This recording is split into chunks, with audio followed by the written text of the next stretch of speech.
Assalamualaikum warahmatullahi wabarakatuh. Selamat pagi semuanya. Kami dari mahasiswa Universitas Pamulang, Prodi Sarjana Akuntansi. Kami di sini ingin mempresentasikan mengenai mata kuliah Akuntansi Manajemen dengan dosen pengampu Ibu Indawati SE MMMAK. Kami dari kelas 05 Sake 010. Saat ini kami ingin membahas mengenai penetapan harga jual produk dan juga harga transfer. Kami di sini dari kelompok 8. Ada 4 orang dengan saya sendiri Anita Dwi Septiani, lalu ada Kania, Bang Indra, dan juga Bang Raihan. Pertama itu mengenai definisi harga jual dan harga transfer.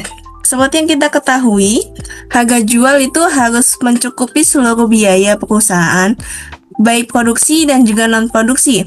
Jika harga jual tidak dapat menutup biaya, perusahaan tidak akan bertahan lama dalam jangka waktu yang panjang.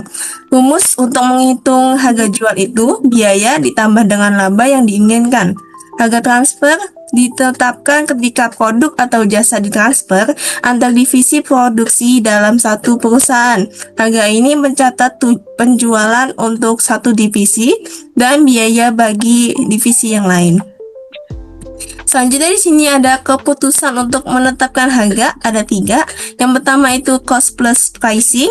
Ini gunanya untuk perhitungan semua biaya langsung ditambah biaya overhead produksi untuk mendapatkan total biaya produksi, kemudian ditambahkan markup laba. Yang kedua itu adalah target costing. Manajemen menetapkan target harga dengan mempertimbangkan harga pasar dan persentase keuntungan yang diinginkan. Lalu yang terakhir itu ada transfer, internal price, merupakan harga yang ditetapkan untuk transaksi internal perusahaan, memastikan setiap divisi memiliki nilai yang jelas untuk barang atau jasa yang dipertukarkan.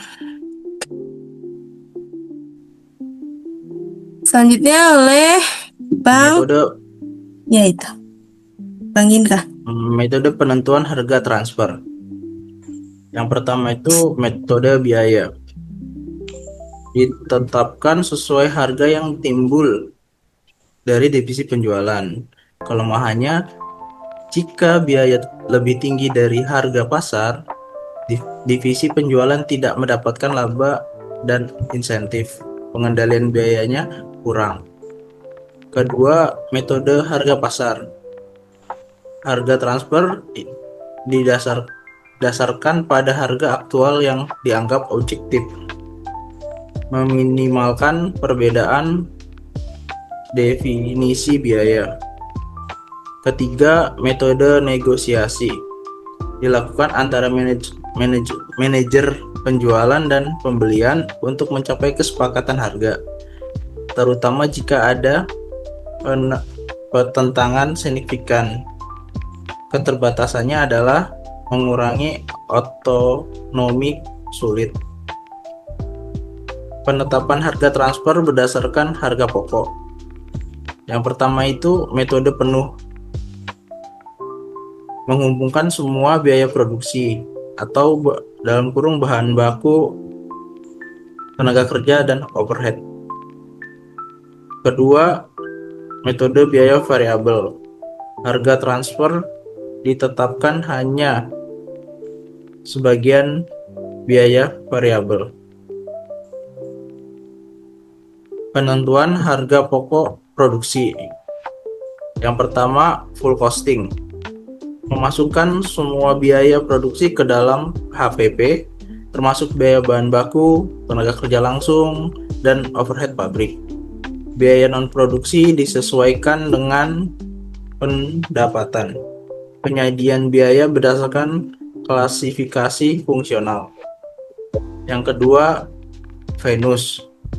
Hanya memperhitungkan biaya produksi variabel seperti bahan baku, tenaga kerja, dan overhead variabel.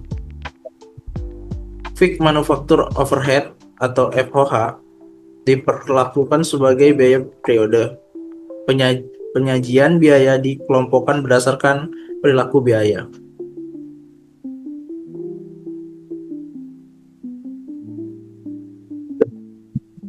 Selanjutnya dilanjutkan oleh Bang Kaihan.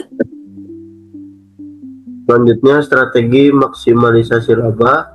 Di sini ada 4. Yang pertama ada biaya pusat atau cost center. Yang kedua ada pusat pendapatan revenue center. Yang ketiga ada pusat laba profit center. Dan yang keempat pusat pembiayaan financial center. Penetapan harga harus menyesuaikan research pasar dan analisis pesaing agar tidak beresiko pada penurunan volume penjualan. Kebijakan bauran promosi yang tepat juga krusial untuk tetap memperoleh laba atau keuntungan.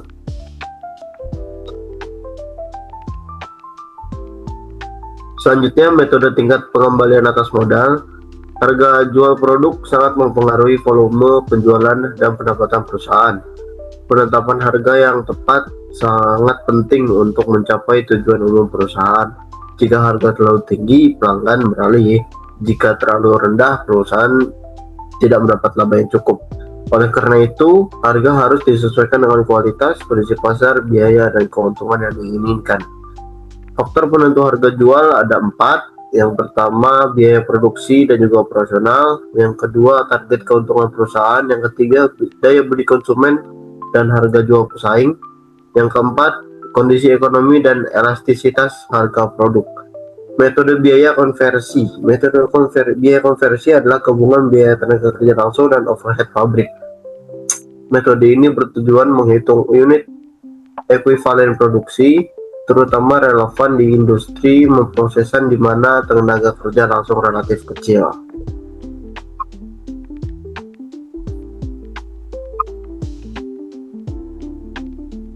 Selanjutnya akan dilanjutkan presentasinya oleh Kania. Selanjutnya terdapat metode margin kontribusi dan perencanaan laba. Apa sih metode margin kontribusi dan perencanaan laba?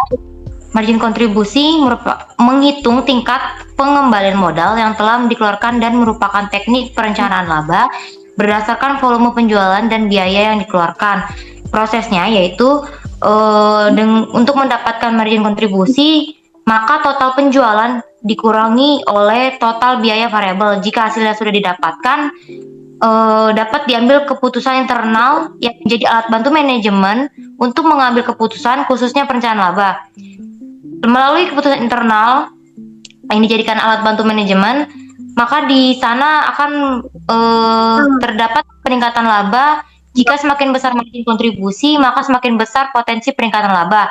Contoh analisis margin kontribusinya yaitu unit impas sama dengan biaya tetap dibagi dengan harga dikurangi biaya variabel per unit. Lalu untuk margin of safety-nya, penjualan aktual dikurangi oleh penjualan impas. Lalu untuk degree operation leverage sama dengan margin kontribusi dibagi oleh laba. Selanjutnya terdapat metode biaya standar dan cost plus pricing. Biaya standar atau alat pengendalian. Biaya standar merupakan jumlah biaya yang seharusnya dikeluarkan untuk membuat satu satuan produk di bawah asumsi efisiensi tertentu. Penerapan biaya standar mendorong manajer untuk meningkatkan produktivitas dan efisiensi. Biaya standar meliputi bahan baku, tenaga kerja langsung, dan overhead pabrik.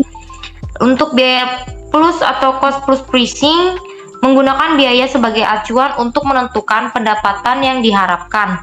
Pendekatan ini dapat menggunakan absorption costing atau full costing atau variable costing.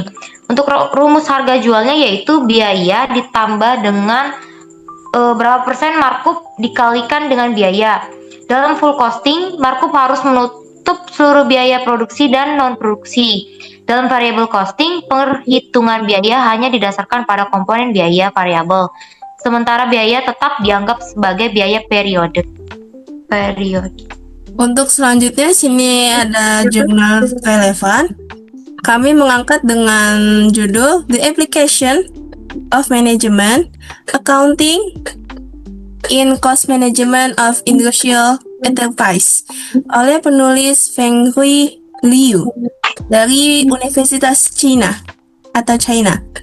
Abstract in the abstract, this article explores the application of management accounting in cost management of industrial enterprise. Management accounting is a discipline that provide information and data support for enterprise management and decision making.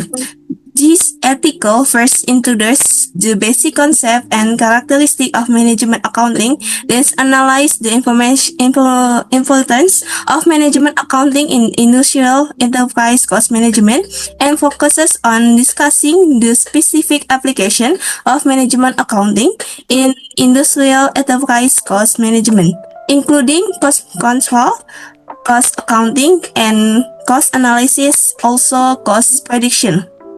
Finally, this article summarizes the advantage and challenge of management accounting in cost management of industrial enterprise and propose suggestions for further information improving the application level of management accounting. And then in the conclusion is penetapan harga merupakan aspek krusial dalam manajemen keuangan dan operasional perusahaan. Strategi yang tepat memastikan keberlanjutan bisnis, efisiensi, dan juga profitabilitas.